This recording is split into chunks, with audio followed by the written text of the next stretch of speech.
পুলিশের নাকা চেকিংয়ের ব্যারিকেড ভেঙে একের পর ব্যারিকেড ভেঙে অবশেষে পুকুরের জলে গিয়ে পড়ল পিকআপ গাড়িটি। অল্পের জন্য প্রাণে বাঁচলেন চালক।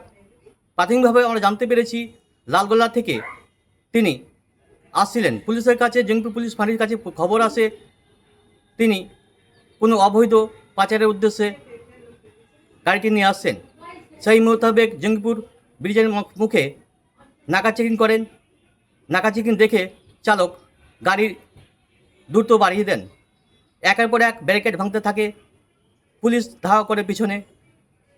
রঘুনাথগঞ্জ থানার শেষ প্রান্ত সুতি থানার শুরুতেই অজগরপাড়া ঘোষপাড়া মোড়ের টার্নিংয়ে তিনি নিয়ন্ত্রণ হারিয়ে কুচিরপানার পুকুরে গিয়ে সজরে পড়েন।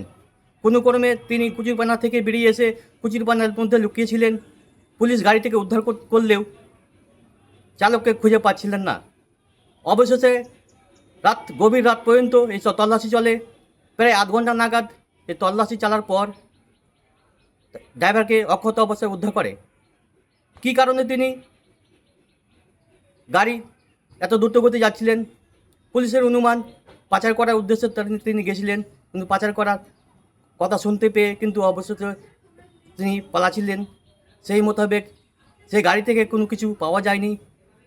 তদন্ত শুরু করেছে। ইতিমধ্যে পুলিশ গাড়ি থেকে বাজেয়াপ্ত করে নিয়ে গেছে। ড্রাইভারকে জিজ্ঞাসাবাদ চলছে কী কারণে তিনি যাচ্ছিলেন। এই ঘটনা যদি সন্ধ্যা নাগাদ হতো, কত লোকের প্রাণ যেত ঠিক ছিল না। রাত্রির ঘটনার জন্য পুলিশের গাড়ি ধাওয়া করছে, হ্যাঁ, দিয়ে আগে দিয়ে পড়ে গেছে, দিয়ে ওকে ঘুরে খুঁজে জমে মনে হয় এই পুকুরের পাকা পাকা যে লোক ছিল না।